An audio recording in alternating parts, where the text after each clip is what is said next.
केदारनाथ मंदिर की कहानी ये सिर्फ एक इमारत की कहानी नहीं है। ये कहानी है प्रकृति के सबसे भयानक रूप के सामने टिके रहने की, अटूट विश्वास की और एक ऐसी इंजीनियरिंग की जो आज भी हैरान कर देती है। तो चलिए इस कहानी को करीब से जानते हैं। बात है जून 2013 की, भारत का उत्तराखंड राज्य, जहां एक ऐसी आपदा आई जिसे हिमालयन सुनामी का नाम दिया गया।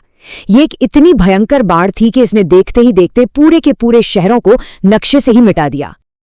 और इसका इंसानी नुकसान वो बहुत ही ज्यादा था। इस सैलाब में 6000 से भी ज्यादा लोग या तो मारे गए या फिर हमेशा के लिए लापता हो गए। लेकिन इसी भयानक तबाही के ठीक बीच में एक ऐसी चीज हुई जिसने सबको हैरान कर दिया। एक ऐसा सवाल खड़ा हुआ जिसका जवाब आज भी लोग ढूंढते हैं। तो चलिए अब हम सीधे उस जगह पर चलते हैं जहां ये सब हुआ और देखते हैं कि उस तबाही के बाद भी क्या चीज थी जो अपनी जगह पर खड़ी रही। जो रिपोर्ट्स वहां से आ रही थीं वो दिल दहला देने वाली थीं। जहां कभी एक चहल पहल वाला शहर हुआ करता था, होटल, दुकानें, घर, वो सब कुछ बह चुका था। पीछे बचा था तो सिर्फ कीचड़ और मलबे का एक बहुत बड़ा मैदान। और फिर भी उस मलबे के ढेर के बीच में वो प्राचीन मंदिर लगभग वैसे का वैसा ही खड़ा था, मानो से कुछ हुआ ही न हो।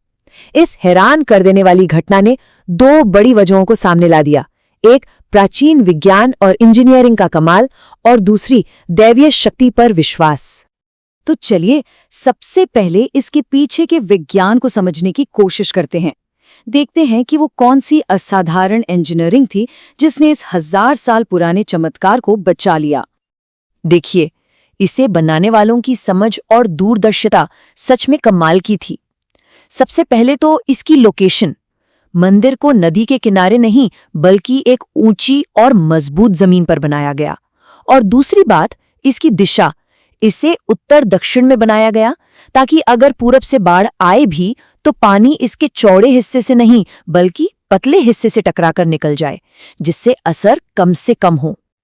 अब बात करते हैं इसके कंस्ट्रक्शन की। यहाँ बड़े बड़े पत्थरों को जोड़ने के लिए सीमेंट का इस्तेमाल ही नहीं हुआ है बल्कि इंटरलॉकिंग तकनीक का इस्तेमाल किया गया। मतलब पत्थरों को एक दूसरे में फंसाकर जोड़ा गया है। ऊपर से लोहे के क्लैंप और बॉल एंड सॉकेट जॉइंट्स, ये इसे ताकत तो देते ही हैं, साथ में हल्का लचीलापन भी देते हैं।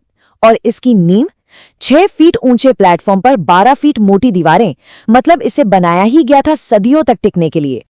और जो मसाला इसे जोड़ने के लिए इस्तेमाल हुआ वो भी कोई आम मसाला नहीं था।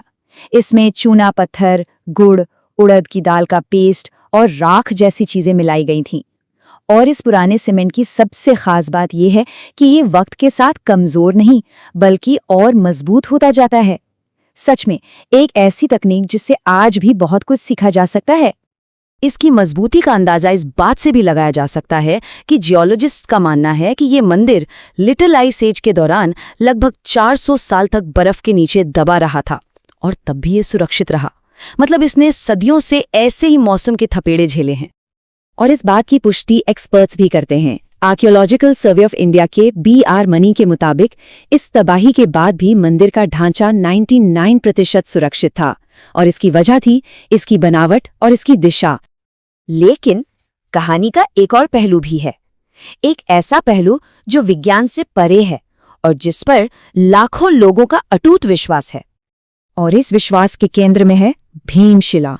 ये एक बहुत बड़ी चट्टान है जो बाढ़ के दौरान लुढ़कती हुई आई और मंदिर के ठीक पीछे आकर रुक गई, एक ढाल की तरह।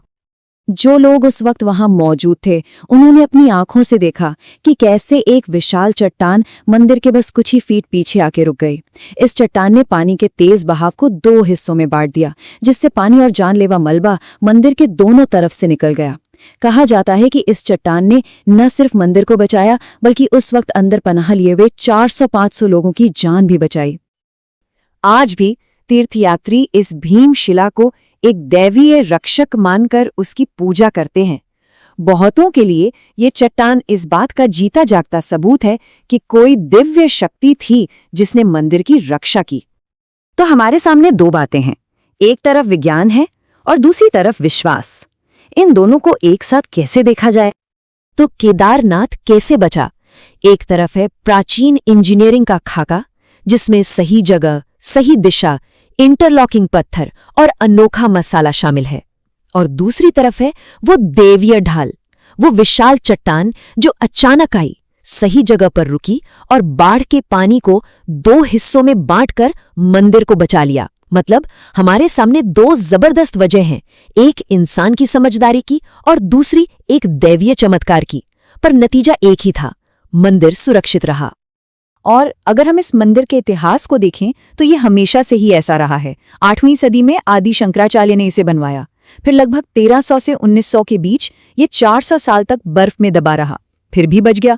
जून 2013 में इसने हिमालयन सुनामी का सामना किया और आज ये अपनी जगह पर मजबूती से खड़ा है, सहन शक्ति का एक शक्तिशाली प्रतीक बनकर। तो आखिर में सवाल वही है, ये प्राचीन ज्ञान था, कोई दैवीय चमत्कार था, या फिर दोनों? खैर, वजह जो भी हो, केदारनाथ के बचे रहने की ये कहानी हमें एक बहुत गहरा सबक सिखाती है कि जो चीजें समझदारी, मजबूती और शायद थोड़े विश्वास के साथ बनाई जाती हैं, वो हर मुश्किल का सामना कर सकती हैं।